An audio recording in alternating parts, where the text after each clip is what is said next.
Bueno, Noticias y Profecía es el título con el cual se inicia la parte final de los semanarios de la Iglesia. Y como corresponde, se trata de comparar o verificar los principales acontecimientos mundiales con lo profetizado en las Sagradas Escrituras. Es decir, hacer una especie de comparación.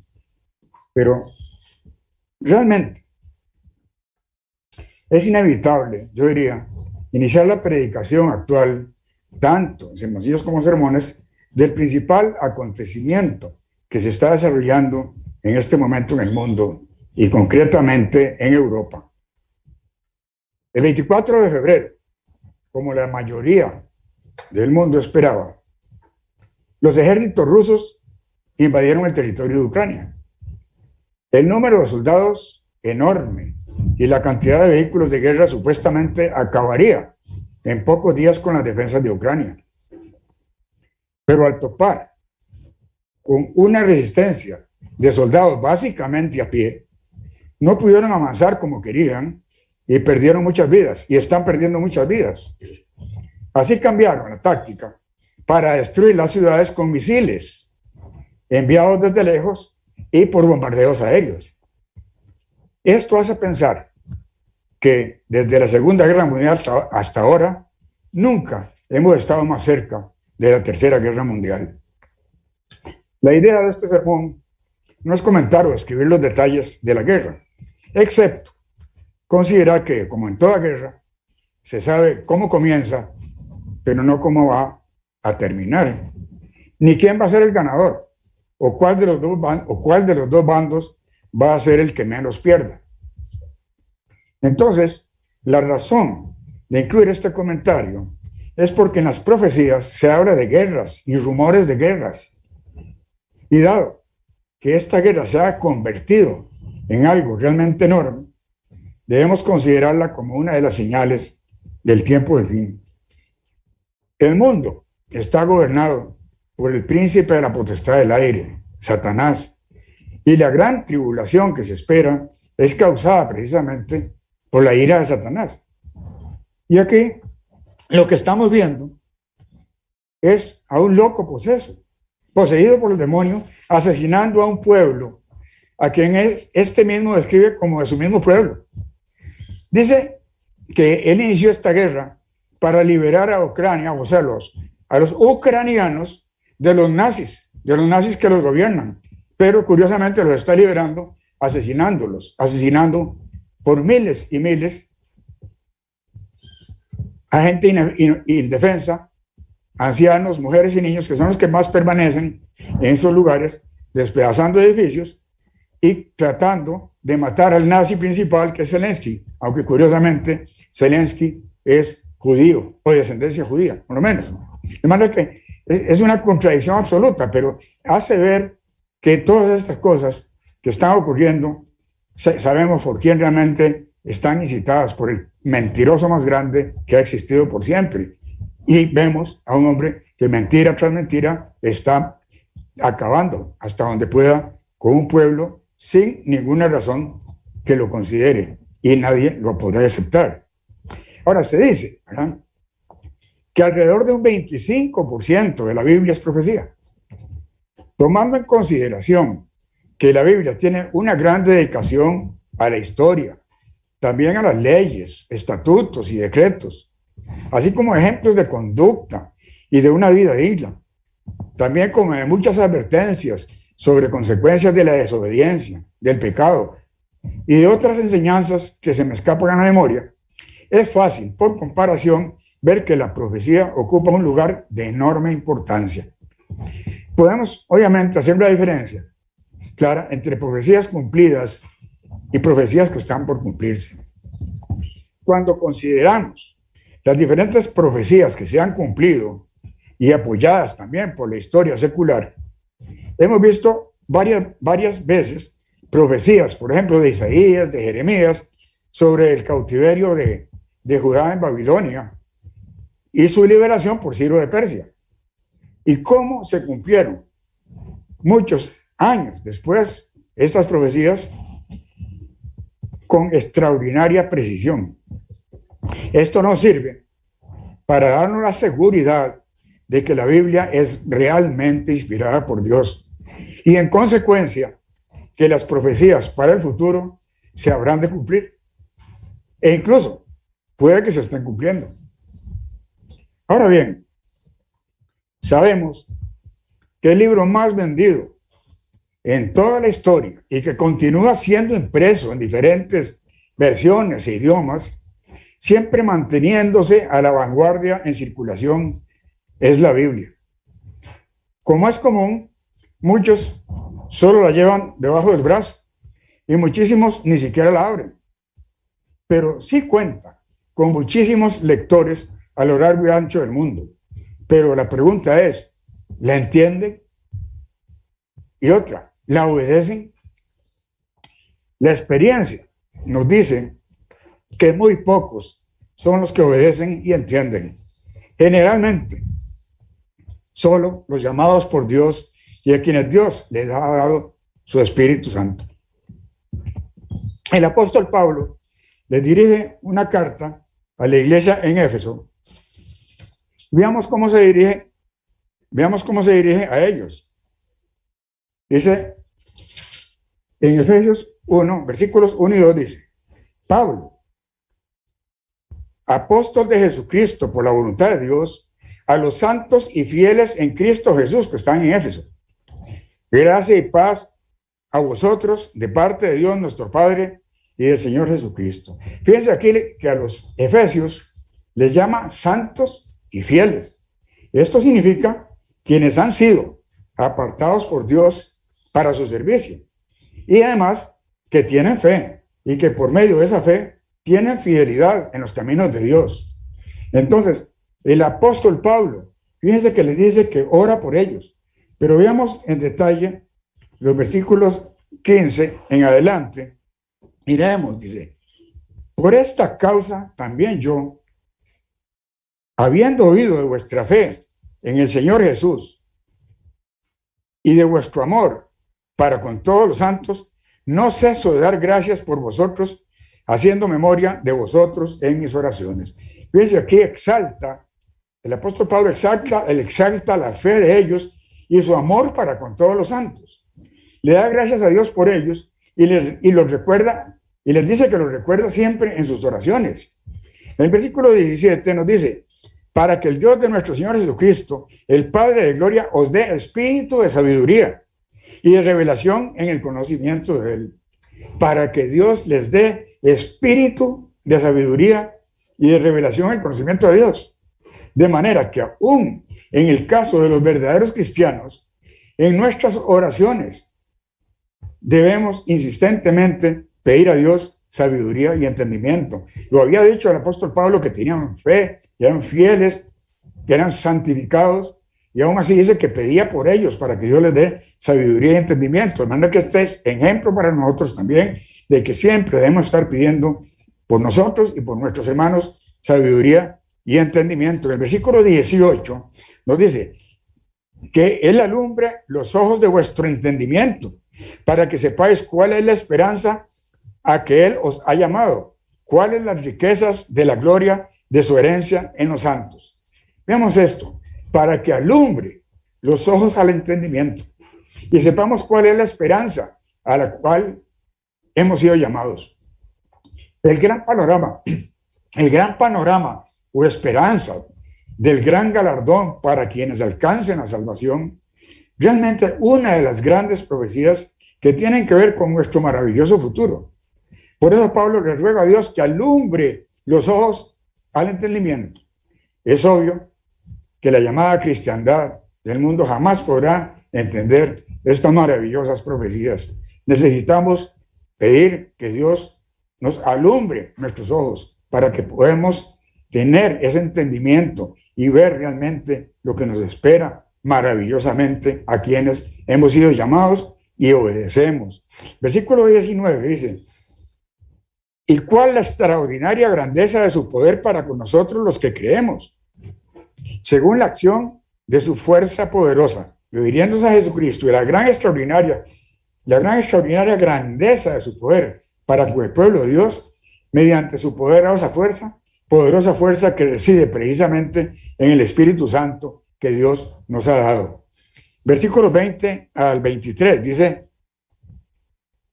esta fuerza operó en Cristo, resucitándolo de los muertos y sentándolo a su derecha en los lugares celestiales, sobre todo principado y autoridad, poder y señorío, y sobre todo nombre que se nombra no solo en este siglo, sino también en el venidero.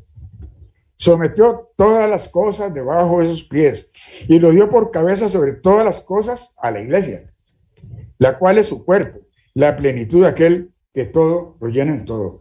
Todo esto que nos promete lo refleja precisamente como un ejemplo para nosotros la forma como operó en el mismo Jesucristo. Es decir, toda esa fuerza que Jesucristo recibió, toda esa fuerza, ese poder al que se está refiriendo aquí, y todos esos detalles que hablan sobre la preeminencia de Jesús, entonces nos está diciendo que también esto nos promete y lo refleja para nosotros. Vimos, por ejemplo, en el versículo 17 que Pablo dice que pide espíritu de sabiduría y revelación. ¿Y cuál es ese espíritu? Me gustaría que pasáramos a la primera epístola a los Corintios, en el capítulo 2 y versículo 10, leemos donde dice: pero Dios nos las reveló a nosotros por el Espíritu, porque el Espíritu todo lo escudriña, aún lo profundo de Dios. Porque ¿quién de entre los hombres conoce las cosas del hombre, sino el Espíritu del hombre que está en él? Del mismo modo, nadie conoció las cosas de Dios, sino el Espíritu de Dios. Y nosotros no hemos recibido el Espíritu del mundo, sino el Espíritu que proviene de Dios, para que sepamos lo que Dios nos ha concedido. De estas cosas hablamos, no con palabras enseñadas por la sabiduría humana, sino con las que enseña el Espíritu, acomodando lo espiritual a lo espiritual. Aquí voy a destacar que por medio de ese Espíritu de Dios, todo lo escudriñamos, aún lo profundo de Dios. Vemos entonces que para poder entender realmente la Biblia y dentro de ella las profecías, hemos requerido que Dios nos conceda su Espíritu. Vamos aquí a los versículos, un poquito atrás, versículos 6 a 9, dice: sin embargo, hablamos sabiduría entre los que han alcanzado madurez en la fe. No la sabiduría de este mundo, ni de los poderosos de este mundo, que perecen. Pero hablamos sabiduría de Dios en misterio. La sabiduría oculta que Dios predestinó antes de los siglos para nuestra gloria. A la cual, dice, a la cual ninguno de los poderosos de este mundo conoció, porque si la hubieran conocido, nunca habrían crucificado al Señor de la gloria. Antes, como está escrito, cosas que ojo no vio, ni oído yo, ni han subido al corazón del hombre, son las que Dios ha preparado para los que le aman. Claramente, vemos aquí que Dios da la sabiduría y el entendimiento a quienes han alcanzado madurez en la fe, y que a ninguno de los poderosos de este mundo, obviamente, a la mayoría de la humanidad que no tiene el Espíritu Santo, no les abre el entendimiento para comprender los misterios de Dios. Todo un privilegio, hermanos, para nosotros. Pasemos ahora al versículo 14. Pero el hombre natural no percibe las cosas que son del Espíritu de Dios. Obviamente, lo acabamos de decir, porque para él son locura y no las puede entender porque se han de discernir espiritualmente. En cambio, el espiritual juzga todas las cosas sin que él sea juzgado por nadie. ¿Quién conoció la mente del Señor? ¿Quién lo instruirá? Pues bien, nosotros tenemos la mente de Cristo. Concluye este capítulo diciendo que quienes verdaderamente entienden la mente del Señor, su verdad y sus misterios, son quienes tienen la mente de Cristo por medio del Espíritu Santo. Pero confirmemos, ¿a quiénes les da Dios su Espíritu? Veamos esta conocida escritura en Hechos capítulo 5. En Hechos capítulo 5 y versículo 32, donde leemos: nosotros somos testigos suyos de estas cosas, y también el Espíritu Santo, el cual ha dado Dios a los que le obedecen. Aquí tenemos algo más. De manera que solo podemos contar entonces con el don del Espíritu Santo en tanto que estemos en absoluta disposición de obedecer a Dios. Por eso, como parte final, como parte inicial también de la ceremonia del bautismo, es el arrepentimiento o cambio total en nuestra vida, dejando al viejo hombre y resucitando como un hombre nuevo. Tiene que haber un cambio profundo. Aquí en Hechos 2:38, escritura también muy conocida, dice, Pedro les dijo, arrepentíos y bautícese cada uno de vosotros en el nombre de Jesucristo para perdón de los pecados y recibiréis el don del Espíritu Santo. Concluye entonces la ceremonia con la imposición de las manos para recibir el Espíritu Santo. Vamos a verlo en Segunda de Timoteo, en el capítulo 1, versículos 6 al 7, dice, por eso te aconsejo que avives el fuego del don de Dios que está en ti por la imposición de mis manos, porque no nos ha dado Dios espíritu de cobardía, sino de poder, de amor y de dominio propio. Dice, el cual ha dado Dios a los que le obedecen. Queda muy claro, con todo lo leído, que la única forma de entender plenamente las profecías es por medio del don de Dios que les da a quienes ha llamado, que han aceptado su llamamiento, se han arrepentido obedeciendo a Dios, obedeciendo sus estatutos, sus decretos y fundamentalmente sus mandamientos. Y ese don que Dios nos da es el Espíritu Santo. Razones claras que nos demuestran que la mayoría de la gente del mundo, aun cuando lean constantemente la Biblia, no tienen el don del entendimiento y la comprensión.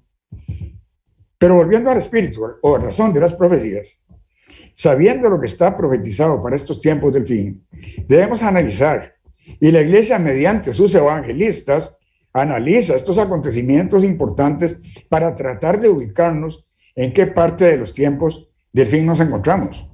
Esto no es una labor fácil, incluso para los más estudiosos de la Biblia, porque como dijo Jesucristo en Mateo 24 y versículo 36, dijo, pero del día y la hora nadie sabe, ni aun los ángeles de los cielos, sino solo mi Padre. O sea, solamente nuestro Padre Celestial sabe exactamente el momento en que se iniciarán estas cosas. Pero, aunque parezca contradicción, leemos en Mateo, en Marcos y en Lucas la parábola de la higuera. Veámosla en Lucas 21 y versículo 29. Leemos, también les dijo una parábola. Mirad la higuera y todos los árboles, cuando veis que ya brotan. Sabéis por vosotros mismos que el verano está cerca. Así también vosotros, cuando veáis que suceden estas cosas, sabed que está cerca el reino de Dios. Cuando veamos, dice que suceden estas cosas que ha escrito en versículos anteriores, que leeremos luego. Y no es contradicción, porque como un privilegio para los entendidos, nos dice que al observar ciertos acontecimientos vemos que está cerca el reino de Dios. Está cerca no es un momento preciso, sabemos que está cerca. Como bien sabemos, la Biblia no se contradice. Tenemos entonces claro que solo Dios, el Padre, sabe el momento exacto del regreso de Jesucristo y el establecimiento del reino de Dios.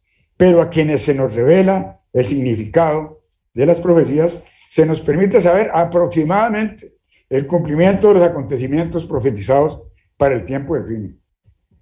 Normalmente, cuando estudiamos o investigamos los acontecimientos para el tiempo del fin, repasamos cuidadosamente el capítulo 6 del Apocalipsis, en el cual se describe el relato de los 4 jinetes y la apertura de los sellos, el quinto, el sexto sellos, donde leemos sobre cosas tenebrosas que habrán de suceder.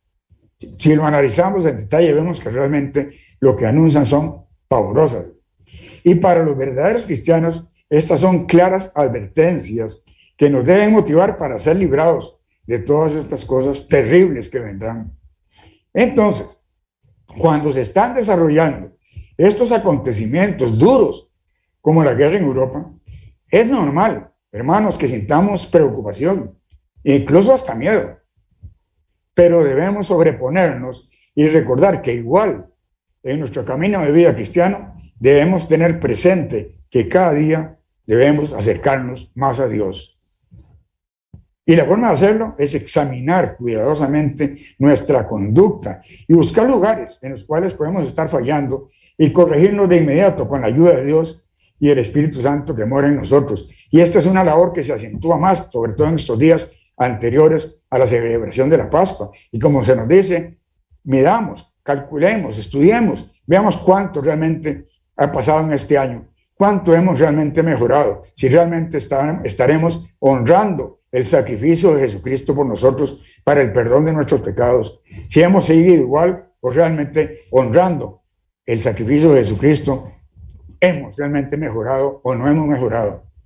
Porque como veremos luego, la promesa de Dios es proteger todas las calamidades a quienes tenga por dignos de esa protección. Dios nos promete protegernos. Pasemos al Apocalipsis capítulo 6 y versículo 1. Apocalipsis capítulo 6, versículo 1, y vamos a leer hasta el 8. Dice, y luego haremos la comparación con Lucas 21, del 7 al 10, escrituras que se complementan y nos aclaran el significado de cada uno de los acontecimientos.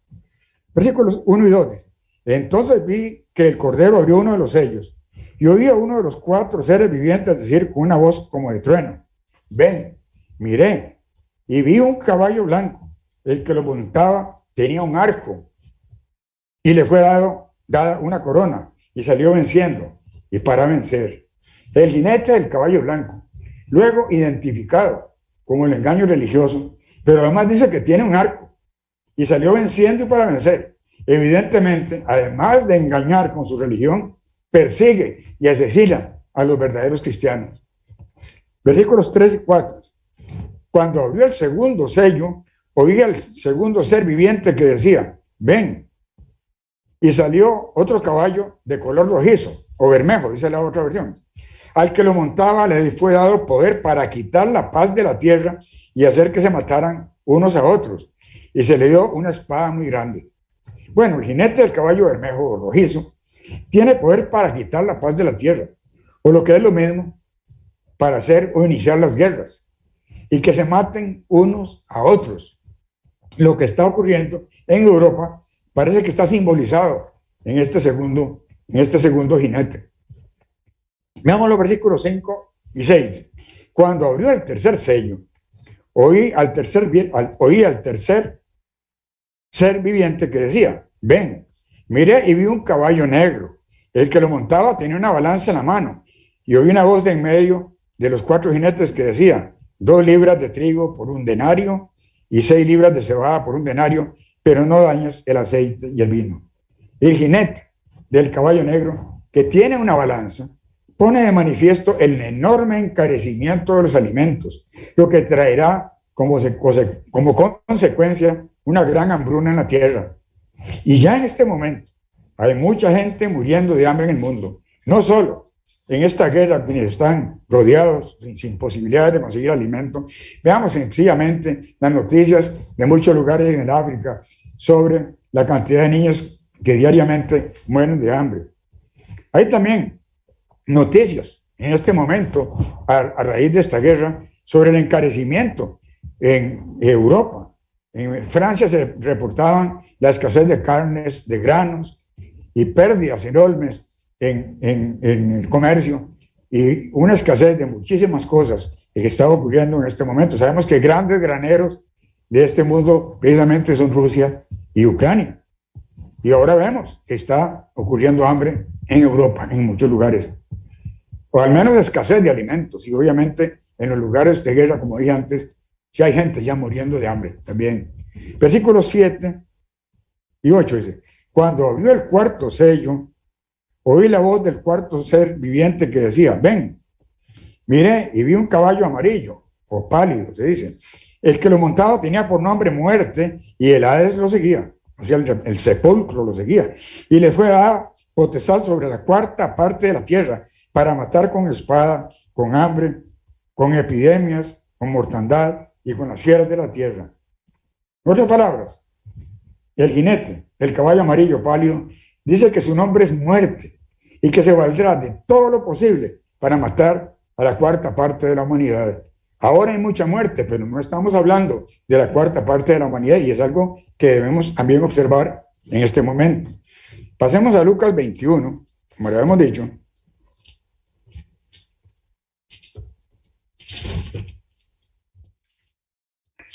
Y veamos a partir del versículo 7.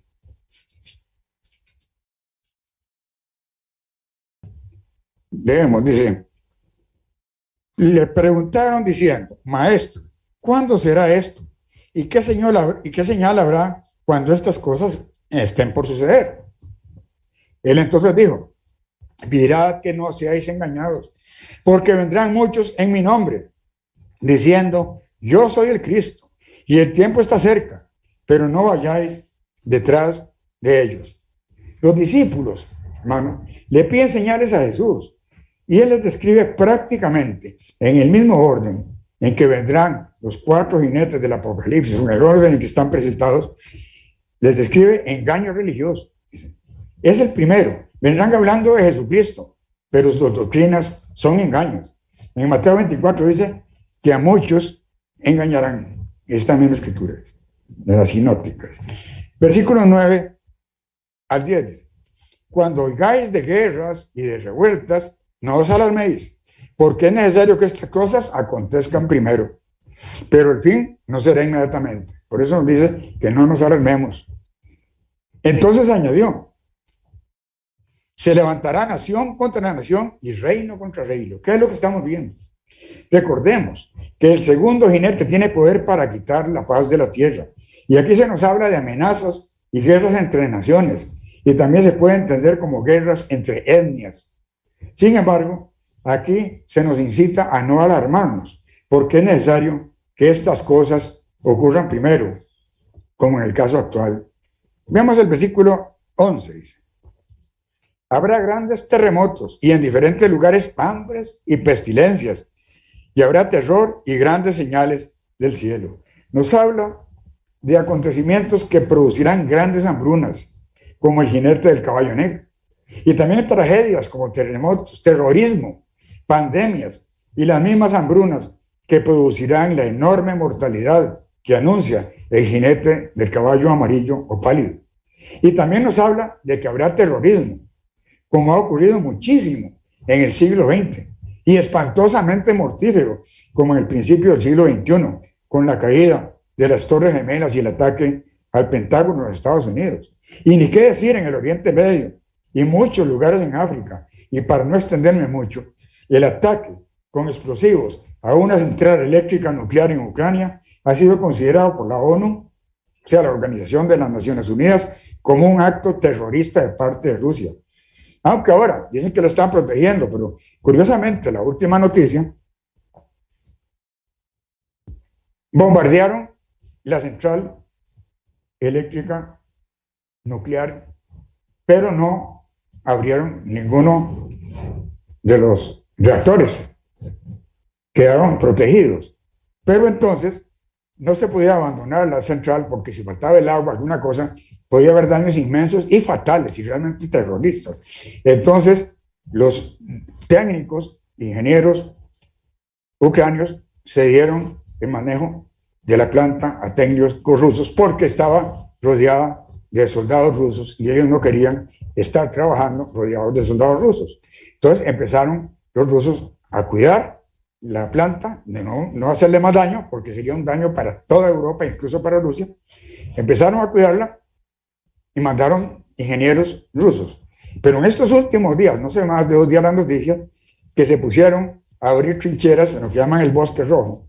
Y resulta que como 300 soldados rusos aparecieron contaminados con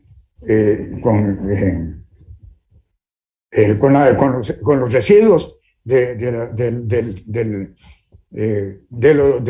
la contaminación que había a raíz de la explosión original de Rusia. Y tuvieron que pasar, hasta encontraron, parece, un soldado muerto. Y ahí se dio el destape y se fueron a Bielorrusia, como 300 soldados rusos tuvieron que abandonar porque estaban contaminados por la radiactividad que tomaron ahí. Pero bueno, son cosas que vienen al paso. En Mateo 24 también se describe básicamente de la misma forma la secuencia de sucesos que leímos en Lucas 21. Pero en Mateo 24, 8, agrega, Mateo 24, versículo 8, agrega, dice, después de que habla de todas estas circunstancias que están representadas por los 4 jinetes del Apocalipsis, dice, pero todo esto es principio de dolores, solo principio de dolores. Esto no es, entonces todavía, la gran tribulación. Dice. Se agrega, entonces, que esto no es más que principio de dolores, pero en Lucas 21, 12, volviendo a Lucas 21 y versículo 12, dice, pero antes de todas estas cosas os echarán mano, os perseguirán, os entregarán a las sinagogas y a las cárceles y seréis llevados ante reyes y ante gobernadores por causa de mi nombre. Digamos que antes de que aparezcan realmente estos 4 jinetes del Apocalipsis, vendrá una gran persecución específicamente sobre la iglesia, porque aquí le está hablando a la iglesia, le está hablando a los discípulos que nos incluye a nosotros. Entonces, y destaquemos que antes de la aparición entonces de estos 4 jinetes, antes de todas estas cosas, dice, os echarán mano, os perseguirán, anunciando que habrá una gran persecución para la iglesia antes de la llegada de esos 4 jinetes. Continuando en Lucas 21, versículos 12 en adelante, leemos, pero antes de todas estas cosas os echarán mano, dice, os perseguirán, os entregarán a las sinagogas y a las cárceles y seréis llevados ante reyes y ante gobernadores por causa de mi nombre. Como hemos leído, lo que se refiere a la persecución de la iglesia. Pero esto os será ocasión de dar testimonio. Proponeos en vuestros corazones no pensar antes cómo habréis de responder en vuestra defensa, porque yo os daré palabras y sabiduría, la cual no podrán resistir ni contradecir todos los que se os opongan. Seréis entregados aún por vuestros padres, hermanos, parientes y amigos, y matarán a algunos de vosotros. Seréis odiados por todos por causa de mi nombre, pero ni un cabello de vuestra cabeza perecerá. Aquí hemos leído sobre varias situaciones que ocurrirán durante la persecución de la iglesia, pero es necesario aclarar algo que parece contradictorio entre los versículos 16 y 18, porque en el versículo 16 dice, y matarán a algunos de vosotros. Y en el versículo 18 dice, pero ni un cabello de vuestra cabeza perecerá. En el versículo 19 empezamos a entender, yo creo, las explicaciones. Con vuestra paciencia ganaréis vuestras almas. Empezáramos a entender la explicación, con vuestra paciencia ganaréis vuestras almas. Y pasando a Mateo 24, en los versículos 9 al 12, dice, entonces os entregarán a tribulación, os matarán y seréis odiados por todos por causa de mi nombre. Muchos tropezarán entonces y se entregarán unos a otros, y unos a otros se odiarán. Muchos falsos profetas se levantarán y engañarán a muchos, y por haberse multiplicado la maldad, el amor de muchos se enfriará. Pero el que persevere hasta el fin, este será salvo. Este párrafo sinóptico, con el relato de la persecución en Lucas 21, está narrado en forma mucho más cruel que en Lucas, porque es una persecución llena de violencia y tribulación, odio y muerte, por causa del nombre de Jesucristo. Pero es claro, como leímos en el versículo 13, el que persevere hasta el fin recibirá la salvación. Este será salvo. En conclusión, podemos ser perseguidos hasta la muerte, pero muerte física. En tanto que ni un cabello perecerá, porque ganaréis vuestras almas, significa la salvación y la entrada en la vida eterna. De manera que cuando leímos en Lucas 21 que muchos perecerán, muchos serán odiados, seréis entregados por vuestros padres y matarán a algunos de vosotros, y más adelante dice que ni un cabello perecerá, es por la muerte a que se está refiriendo en esta gran tribulación es muerte física, pero aquellos que perseveren hasta el fin serán salvos con vida eterna. Volvamos a Apocalipsis capítulo 6 y versículo ahora 9. Dice, cuando abrió el quinto sello, vi debajo del altar las almas de los que habían muerto por causa de la palabra de Dios y del testimonio que tenían, clamando a gran voz diciendo, ¿hasta cuándo, Señor, santo y verdadero, vas a tardar en juzgar y vengar nuestra sangre de los que habitan sobre la tierra? Entonces se les dio vestiduras blancas y se les dijo que descansaran todavía un poco de tiempo, hasta que se completara el número de sus consiervos y sus hermanos, que también habían de ser muertos como ellos. Fíjense que esto, en versículo 9, coincide con lo escrito en los evangelios, dice, porque estos han sido muertos perseverando hasta el fin de su vida física. Y el versículo 11 dice que se le dieron vestiduras blancas, una garantía de salvación, aunque todavía estarían esperando la resurrección, como lo podemos leer ahora en el capítulo 7. Pero vemos que esto es un pedido realmente simbólico. Estas personas están muertas, están inconscientes, están completamente dormidos y murieron perseverando. Entonces están esperando la resurrección. Y en Apocalipsis dice, capítulo 7, versículo 9 al 10 dice, después de esto miré y vi una gran multitud, la cual nadie podía contar, de todas las naciones, tribus, pueblos y lenguas. Estaban delante del trono y en la presencia del Cordero, vestidos de ropas blancas y con palmas en las manos. Clamaban a gran voz diciendo, la salvación pertenece a nuestro Dios, que está sentado en el trono, y al Cordero. Aquí se refiere entonces a la multitud que ha sido salva y que está frente al trono de Dios y con vestiduras blancas. Pero es claro que esta multitud, en su mayoría resucitados a la séptima trompeta y otros transformados porque estaban en vida, son seres que en su vida tuvieron el Espíritu Santo y que vivieron en todos los siglos, desde ahora y hasta el principio de los tiempos. No,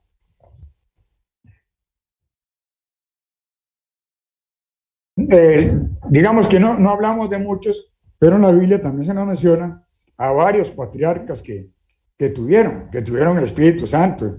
Y muchas veces pienso, por ejemplo, en el justo Abel, en Noé, en Abraham, en David, en Daniel y algunos otros que realmente podemos entender que tuvieron el Espíritu Santo y murieron perseverando. Pero entonces viene, como hemos dicho, una gran persecución para la iglesia de Dios. Muchos perecerán, dice la iglesia, otros serán protegidos. Pero luego de la persecución y la aparición de los 4 jinetes, que entiendo que son simbólicos de terribles tragedias que van a ocurrir, o de terribles acontecimientos que van a acabar con muchísima gente de la humanidad y que será algo pavoroso. Y esto está representado precisamente por esos 4 jinetes. Entonces, viene la persecución, viene la aparición de los hechos que simbolizan los 4 jinetes del Apocalipsis, viene la gran tribulación y viene la ira de Dios. Y en Apocalipsis, capítulo 6, versículos 12 al 17, leemos donde dice, miré cuando abrió el 6º sello y hubo un gran terremoto. El sol se puso negro como tela de luto. La luna entera se volvió toda como sangre y las estrellas del cielo cayeron sobre la tierra, como la higuera deja caer sus higos cuando es sacudida por un fuerte viento. Aquí es claro, porque ahora se dijo en el estudio bíblico y también se entendió, y encontré en una de las escrituras que creo que fue en la nueva Reina Valera contemporánea, que dice que vienen abajo, es decir, uno ve como las estrellas caer, no que están cayendo sobre la tierra, aquí, sino que se ven. Usted está parado en la tierra y ve venir todo el efecto, todo el universo como bajando en secuencia, como cayendo. Y esto parece que es la visión que se va a tener, porque no podría caer una sola estrella en la tierra. Creo que esto ya fue aclarado en un estudio bíblico, en un estudio bíblico, pero lo interesante es que lo que se va a ver es ese efecto cayendo como sobre la tierra. Uno está parado en la tierra y ve ahí en el horizonte, ver aquello cayendo, pues parece, ¿verdad?, que está cayendo sobre la tierra. Eso es lo que se entiende, ¿verdad? Dicen, entonces dice así, dice, las estrellas del cielo cayeron o vinieron sobre la tierra como la higuera deja caer sus higos cuando es sacudida por un fuerte viento. El cielo se replegó. ¿Dónde estoy? El cielo se replegó como un pergamino que se enrolla, y todo monte y toda isla fueron removidos de sus lugares. Los reyes de la tierra, los grandes, los ricos, los capitanes, los poderosos, todo esclavo y todo libre, se escondieron en las cuevas y entre las peñas de los montes. Y decían a los montes y a las peñas, caed sobre nosotros y escondednos del rostro de aquel que está sentado sobre el trono y de la ira del Cordero, porque el gran día de su ira ha llegado y ¿quién podrá sostenerse en pie? Vemos cómo inmediatamente, todavía dentro de la gran tribulación, empieza la ira de Dios. Como también se describe en Lucas 21, vamos a Lucas 21, nuevamente, versículo 25, leemos, dice, entonces habrá señales en el cielo, en la luna y en las estrellas, y en la tierra angustia de las gentes, confundidas a causa del bramido del mar y de las olas. Los hombres quedarán sin aliento por el temor y la expectación de las cosas que sobrevendrán, en la tierra, porque las potencias de los cielos serán conmovidas, ¿oímos? Entonces verán al Hijo del Hombre que vendrá en una nube, con poder y gran gloria. Cuando estas cosas comiencen a suceder, erguidos y levantad vuestra cabeza, porque vuestra redención está cerca. Por eso nos dice, podemos consolarnos con saber que Dios nos está prometiendo proteger y que también vamos a ser redimidos y transformados para seres espirituales por una eternidad. También les dijo una parábola, mirad la higuera y todos los árboles. Cuando veis que ya brotan, sabéis por vosotros mismos que el verano está cerca. Así también vosotros, cuando veáis que suceden estas cosas, sabed que está cerca, como dijimos, el reino de Dios. De cierto os digo que no pasará esta generación hasta que todo esto acontezca. El cielo y la tierra pasarán, pero mis palabras no pasarán. Mirad también por vosotros mismos, que vuestros corazones no se carguen de glotonería y de embriaguez y de las preocupaciones de esta vida. Y venga de repente sobre vosotros aquel día, porque como un lazo vendrá sobre todos los que habitan sobre la tierra.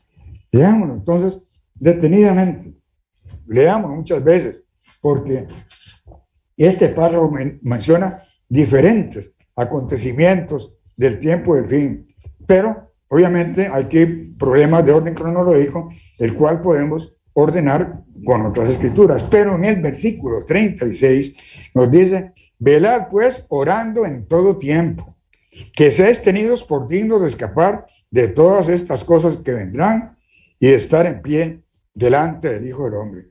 Este versículo 36 es contundente y una orden clara para el pueblo de Dios. Dice, orad para ser tenidos por dignos. Única forma de escapar de la gran tribulación y además de estar en pie delante del Hijo de Dios. Estar en pie, como lo hemos mencionado muchas veces, es estar vivo. Y los muertos no pueden estar en pie. ¿Y cuándo estaremos delante del Hijo de Dios? ¿Cuándo podremos estar delante del Hijo de Dios? En pie. Primera de Tesalonicenses.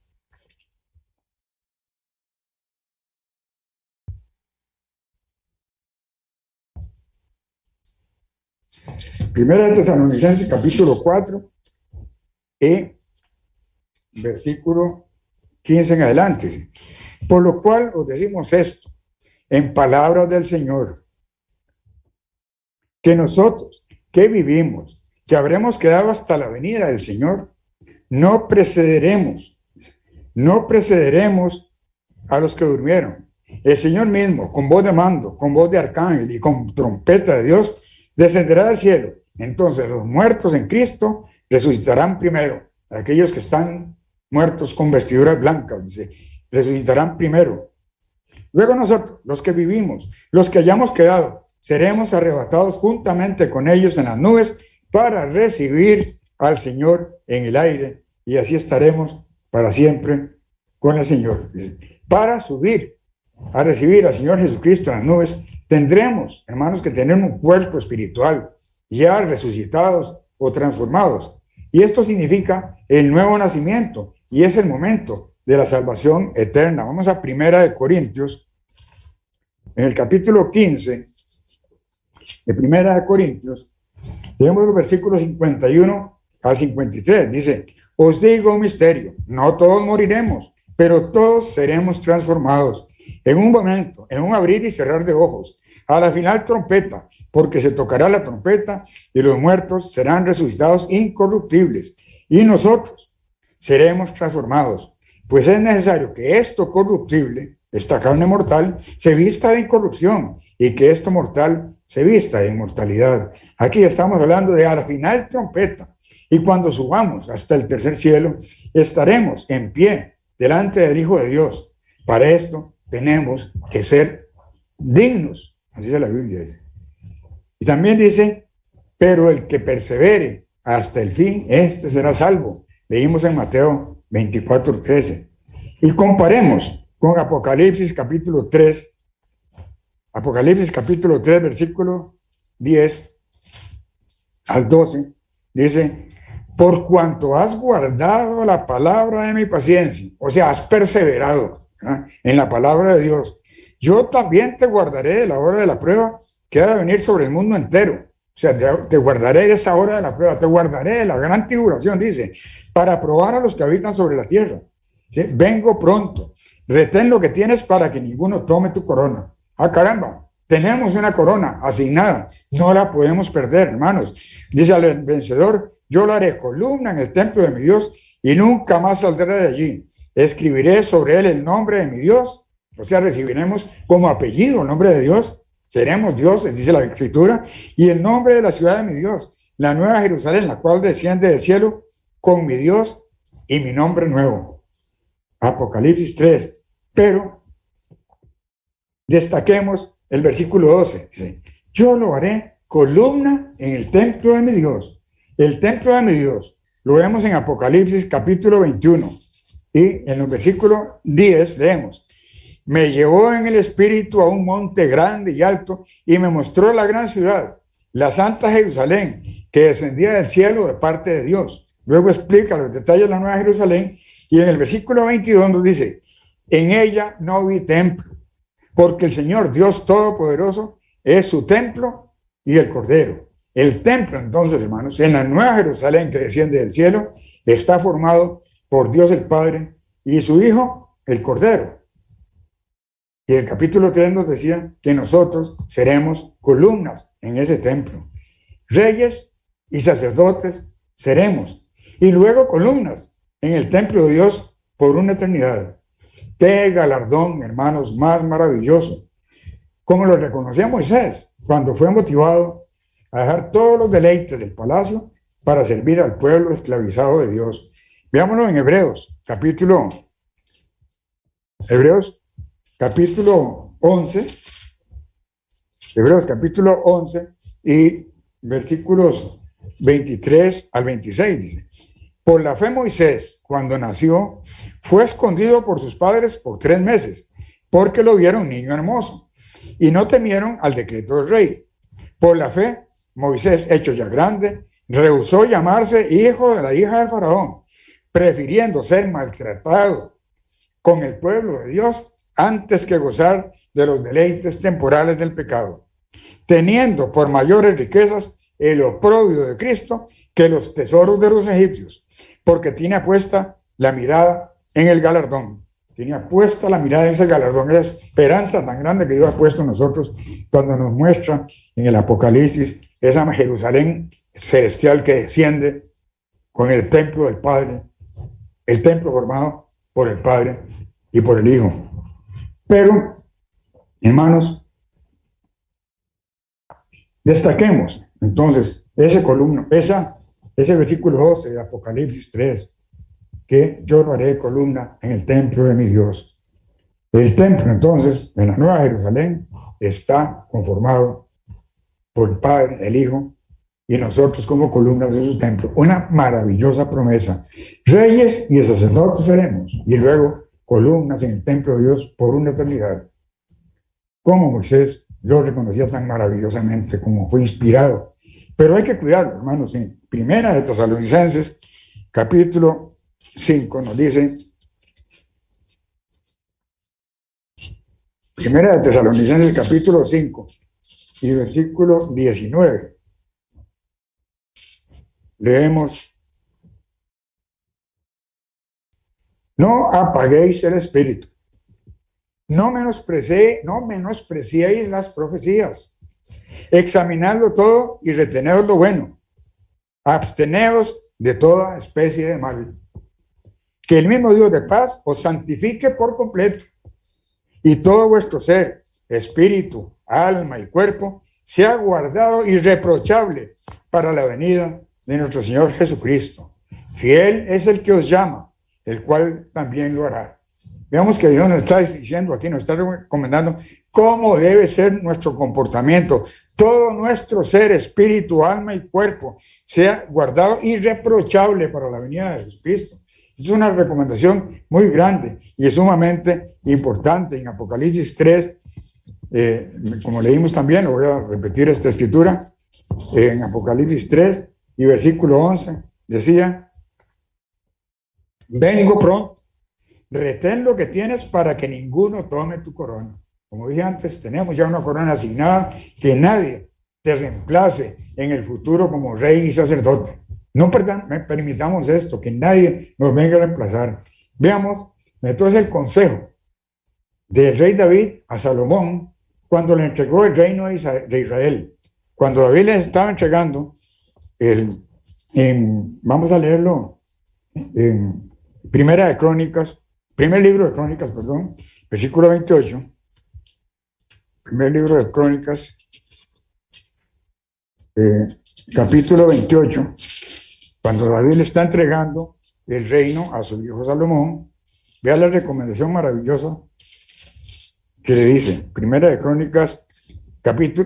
Crónicas, capítulo 28, versículo 9. Dice: y tú, Salomón, hijo mío, reconoce al Dios de tu padre y sírvele con corazón perfecto y con ánimo generoso, porque el Eterno escudriña los corazones de todos y entiende todo intento de los pensamientos. Si tú le buscas, lo hallarás, pero si lo dejas, él te desechará para siempre. Esta es una advertencia sumamente seria. La voy a repetir esta escritura, ojalá la pudiéramos memorizar. Dice: y tú, Salomón, hijo mío, reconoce al Dios de tu padre y sírvele con corazón perfecto. Seremos reyes y sacerdotes como Salomón, rey. Nosotros tenemos que servir con corazón perfecto y con ánimo generoso, porque el Eterno escudriña los corazones de todos y entiende todo intento de los pensamientos. Si tú le buscas, lo hallarás, pero si lo dejas, él te desechará para siempre. Siempre, hermanos, en este camino de vida debemos estar buscando a Dios en todos los actos de nuestra vida. No somos la misa del sábado. Nuestra entrega y sumisión al Padre y Jesucristo es la constante en nuestra vida. Hemos visto, hermanos, lo que representan los 4 jinetes del Apocalipsis, y que los males que traerán serán juntos luego de la persecución de la iglesia y antes de la gran tribulación. Pero en diferentes ocasiones, a lo largo del tiempo, considerando los últimos 2000 años, hemos visto engaños religiosos, hemos visto persecución de la iglesia, hambrunas y epidemias que nos sirven o nos servirán de ejemplo o de muestra de lo terrible que será ese llamado tiempo de dolores, y peor todavía, la gran tribulación. Desde los primeros años de la iglesia del Nuevo Pacto, vimos que conforme crecía el número de los discípulos o cristianos, se daba una gran persecución. El mismo apóstol Pablo, anteriormente llamado Saulo, perseguía con saña a los verdaderos discípulos de Jesucristo, hasta que por decisión del mismo Jesucristo fue llamado milagrosamente y a la fuerza a la conversión. Los pequeños grupos de la iglesia entonces normalmente se reunían en casas, pero a veces tenían que esconderse. Pero cuanto más se les perseguía, más crecía la iglesia en número de fieles. El Imperio Romano llegó a ser el mayor persecutor de la iglesia, pero ante la imposibilidad de acabarlos, en el año 313 de nuestra era, el emperador romano Constantino presentó un decreto prohibiendo la persecución, algo obviamente muy bien recibido por todos los grupos de cristianos. 12 años después, en el año 325, Constantino llamó a la iglesia a un concilio en Nicea. Invitó a más de 1000 obispos, de los cuales se presentaron unos 300. Y como es sabido, ante la presencia de este emperador pagano, se aprobaron los cambios en las doctrinas de la iglesia. De lo que recordamos, se aprobó además el que ya venía como cambio, el día de adoración, cambiando el día de adoración del sábado por el domingo. No explico los detalles, porque todos aquí los conocemos, pero lo que quiero destacar es que fundamentalmente aquí lo que se dio fue un gran engaño religioso. Y a lo largo de la historia, la gran iglesia falsa y sus hijas han perpetrado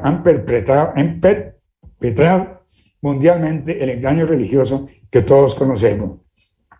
También vimos las persecuciones terribles a lo largo de los siglos, como mencionamos antes, desde los primeros días de la iglesia verdadera. Pero más adelante, los anteriormente cristianos convertidos a la iglesia falsa siguieron persiguiendo a los cristianos verdaderos, quienes tenían que huir a veces a montañas, cavernas y alejarse a otras regiones. Recordamos también la persecución y asesinatos terribles de las congregaciones de los valdenses, en sus principios dirigidos por Pedro Val, y crecieron tanto como a unos 30.000 miembros que entre el Papa Inocencio y el rey de Francia los persiguieron y asesinaron hasta casi extinguirlos. Ustedes pueden encontrar gráficas que sean muy explicativas en internet, en Google, sobre las masacres de los valdenses y sobre todo cómo mataban a las mujeres. Como que muchos murieron. Los crímenes terriblemente en especial contra las mujeres. Otros regresaron a la iglesia falsa. Los que se lograron mantener fundamentalmente huyeron hacia Inglaterra, al sur, en la Anglia, donde estuvieron unos 2 o 3 siglos. Luego viene la persecución por la iglesia de Inglaterra, y prácticamente toda la iglesia huyó hacia los Estados Unidos. Dice que la Anglia quedó prácticamente deshabitada. La historia los recuerda como los peregrinos de Plymouth, o los pilgrims en inglés. Posiblemente a muchos de los sacrificados en todos esos años es posible que sea a quienes se refiera Apocalipsis 6:9. Y repito, posiblemente muchos de estos sacrificados en todos esos años es muy posible que sean o estén entre aquellos a los que se refiere Apocalipsis 6:9. Dice, los que habían muerto por causa de la palabra de Dios, en Apocalipsis 6:9. Persecuciones, engaño religioso, guerras, hambrunas y muerte. Todo esto a lo largo de los años, pero nada comparable con lo que vendrá en el futuro. La próxima persecución de la iglesia y la llegada de los 4 jinetes del Apocalipsis, o lo que ellos simbolizan. Pero todo esto podemos ser librados conforme a las promesas de Dios.